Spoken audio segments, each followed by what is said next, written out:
Si vous commencez la programmation en tant qu'étudiant, ou vous êtes un ingénieur en informatique pour une entreprise bien établie, ou vous êtes un entrepreneur construisant quelque chose de révolutionnaire en codant, un ordinateur portable est ce dont vous avez besoin pour programmer. Vous êtes prêts? Let's go!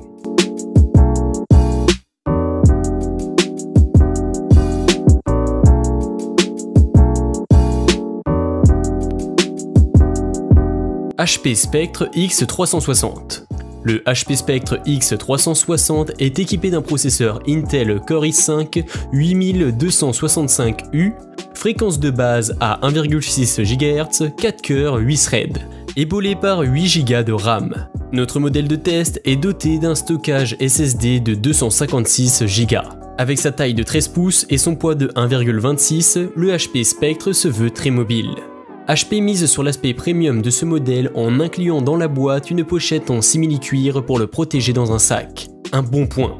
Lors de notre protocole de test habituel, Netflix sous Chrome, rétroéclairage désactivé, écouteurs branchés et luminosité réglée à 200 CD par mètre carré, il a tenu 9h18 avant de s'éteindre. Une excellente autonomie qui le place dans la fourchette haute des ultra portables actuels.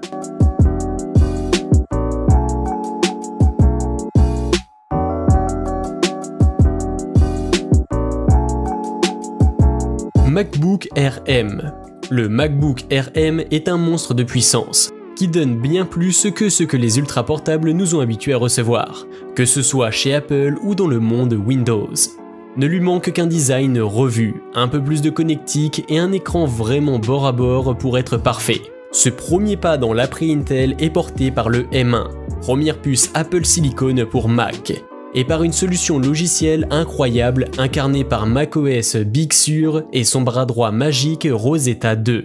Il est ainsi possible de basculer dans le futur et les performances de demain, tout en gardant à portée de main les outils d'hier et d'aujourd'hui. C'est sans oublier également que l'autonomie du MacBook Air M1 monte en flèche et permettra de travailler tranquillement une bonne journée, loin d'une prise secteur. Non seulement ce MacBook Air ne laisse rien à son aîné sorti en mars dernier, mais il est suffisamment solide pour séduire les utilisateurs qui optent habituellement pour un MacBook Pro, afin de bénéficier d'un petit surplus de puissance et d'autonomie. Les temps changent assurément. Ces dernières années, on était tenté de dire que le MacBook Pro 13 pouces de base était du point de vue des performances ce qu'aurait dû être le MacBook Air. Désormais, l'ultra portable historique d'Apple ne souffre plus de la comparaison et semble revenir en grâce. Mieux, il redéfinit les bases de ce qu'on est en droit d'attendre d'un ultra portable. La concurrence a du souci à se faire.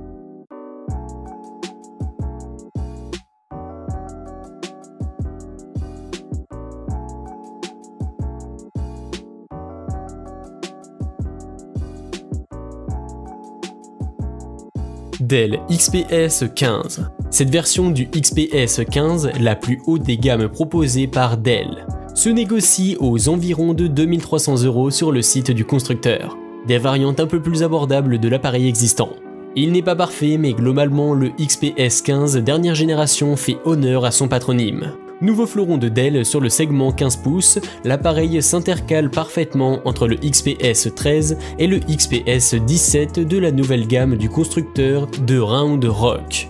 Avec une puissance de feu parfaitement maîtrisée pour éviter à l'utilisateur les affres d'une autonomie trop faiblarde ou d'une chauffe trop marquée.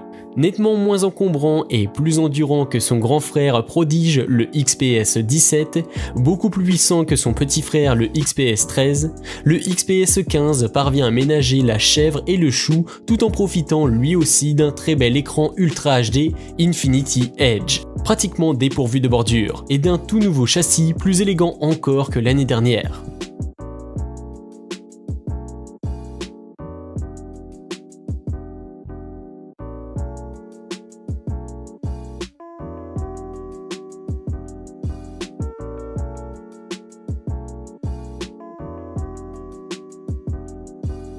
L'Apple MacBook Pro 16.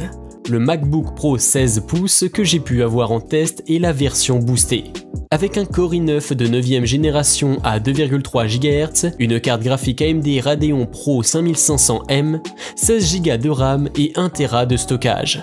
Point commun à tous les modèles de la gamme, on retrouve 4 ports USB-C Thunderbolt 3, un port jack, une touch bar et un capteur Touch ID.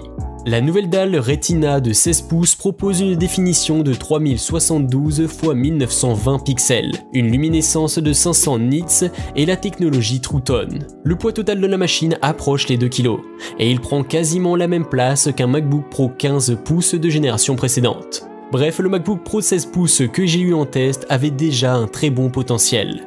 La vélocité est au rendez-vous.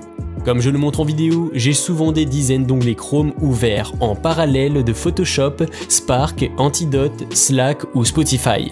Toutes sont ultra rapides et ce modèle est une vraie bête de course. Autre point, la chaleur et le ventilateur. Je n'ai entendu qu'une fois le ventilateur se mettre en marche pendant quelques secondes pour l'export de la vidéo 4K de ce test du MacBook Pro 16. La machine n'a jamais chauffé, ce qui n'est pas le cas de mon modèle de 2017.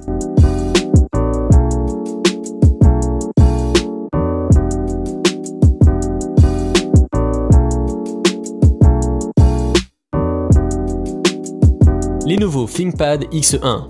Tout aussi éblouissante soit-elle, la magnifique résolution 4K ThinkPad X1 Carbone 7ème génération de Lenovo représente un inconvénient majeur. Elle pèse sur l'autonomie de la batterie.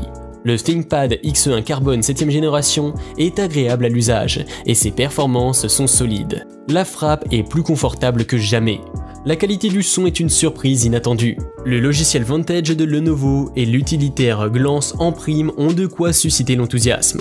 Mais aucune fonction n'a d'importance si l'on n'a pas assez de puissance pour l'utiliser. Certes, l'écran 4K est magnifique et il peut faire oublier tous les écrans mat et ternes de génération de ThinkPad.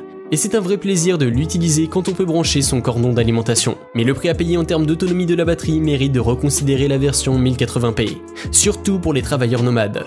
Si ce ThinkPad de 7ème génération reste toujours le choix de l'éditeur, notre confrère lui accorde que 4 étoiles, contre 5 pour la génération précédente. Voilà, on est arrivé à la fin de cette vidéo. Avant de partir, je vous conseille d'autres modèles qui sont efficaces pour des budgets moins importants. Vous les trouverez dans la description ci-dessous. N'hésitez pas à partager avec nous vos expériences, de liker la vidéo et de vous abonner. Vous êtes toujours les bienvenus.